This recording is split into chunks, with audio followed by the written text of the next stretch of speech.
बच्चों, हम skin care के लिए तरह तरह के साबुन, तरह तरह के प्रोडक्ट लेते हैं और उसके बाद भी हमें ट्रस्ट नहीं होता है कि उसके अंदर है क्या। अभी हाल ही में मैंने एक पोल डाला था साबुन को लेकर, तो उसमें आपने सबसे ज़्यादा वोट दिए नीम के सोप के लिए। वो मैं बहुत जल्द आपके लिए बनाऊंगी। तो आज होममेड एक सोप बनाएंगे जिसमें हम जो यूज़ करेंगे वो आपकी स्किन की केयर ही करेगा। और वो चलो, कैसे हो, चलो चलते हैं कुछ नया सा करने।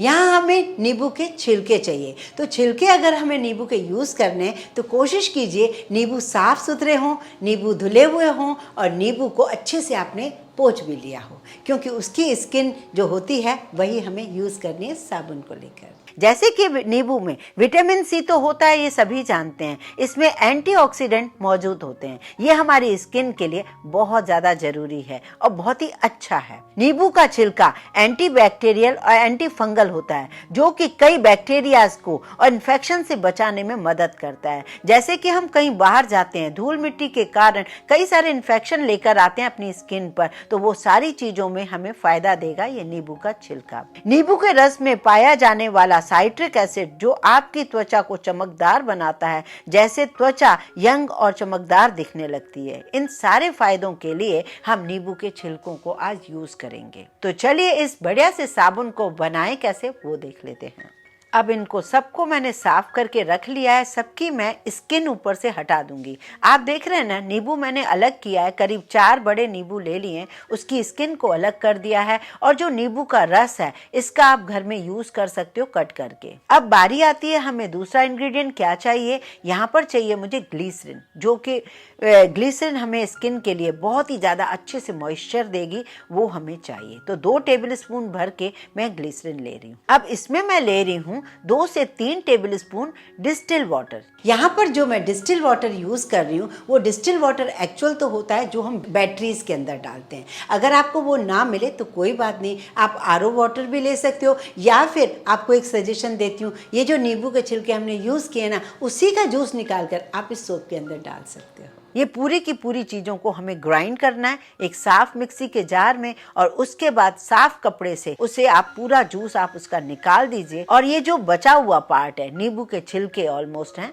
तो ये जो ग्राइंड हो चुके हैं इसे आप सुखा के स्क्रब के लिए यूज कर सकते हो। अब बारी आती है सोप बेस को लेकर। वो आपको किसी भी ग्रोसरी शॉप पर मिल जाएगा या फिर ऑनलाइन मिल जाएगा, उसकी लिंक मैं नीचे दे दूंगी, आपको बड़ी आसानी होगी वहां से खरीदने की। मैंने 200 ग्राम साबुन को इतने छोटे छोटे पीसेस में कट कर दिया है। अब हम चलते हैं इसे मेल्ट करने के लिए। मेल्ट करने के 2 तरीके हैं, या तो आप डबल बाउलर में कीजिए, जैसे मैंने कांच के बर्तन में रखा है और नीचे कढ़ाई में मैंने पानी रख दिया है और गैस पर रख देते हैं इसे गर्म पानी में। अगर ऐसा नहीं है तो आप इसे डायरेक्ट फ्लेम पे भी कर सकते हैं मेल्ट, पर आपको ध्यान रखना होगा बहुत स्लो गैस पर कंटिन्यूअसली चलाते रहना होगा।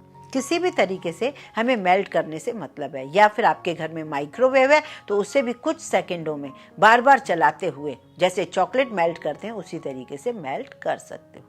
यहाँ मैंने पहले गर्म पानी में रखा तो मुझे मेल्ट होने में बहुत टाइम लग रहा था, तो मैंने सोचा इसे गैस पे ही रख देती हूँ। मैं डबल बाउलर में कर रही हूँ, थोड़ा सा साबुन गिर भी गया, आप देख रहे हैं ना, वाइट वाइट हो गया। तो ये आप बड़े ध्यान से करिएगा प्लीज।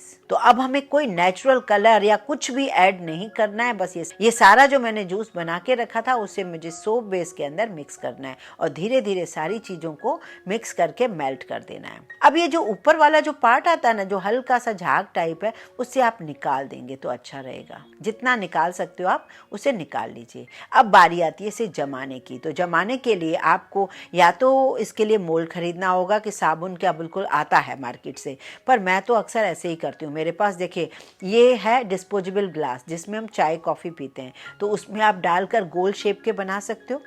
और यहाँ पर देखिए जैसे यूज़ एंड थ्रो वाले बॉक्स होते हैं, कभी आइसक्रीम वाले या कोई भी, उसमें भी आप इस तरीके से जमा सकते हो। ये चौकोर बड़ा बनेगा, फिर आप बाद में इसे कट करके 4 पीस में कर सकते हो, चारों ही चौकोर पीस के बन जाएंगे। या फिर एक और तरीका आपको बताती हूँ कि जैसे हमारे पास केक वाले मोल्ड होते हैं ना सिलिकॉन के, उसमें भी आप जमा सकते हो। यहाँ पर मेरे पास हार्ट शेप का है तो उसमें मैं जमा के आपको दिखा रही हूँ। हर तरीके से आप इसको जमा सकते हो, बहुत ही सरल तरीका है इस साबुन को बनाने का। अब सोप को हमें सेट करने के लिए रखना होगा 3 से 4 घंटा। 1 घंटे में भी सेट हो जाता है सर्दियों में तो, पर अभी गर्मी है तो 3 से 4 घंटे आप इसे छोड़ दीजिए रूम टेम्परेचर पर। बहुत जल्दी है तो इसे फ्रिज में रखकर सेट कर सकते हैं। ये देखिए हमारे सोप बनकर तैयार हो गए। अब हम इन्हें डीमोल्ड करेंगे। कितने शाइनी, कितने सुंदर लग रहे हैं ना ये सोप, बिना कुछ डाले, बिना कोई मेहनत किए।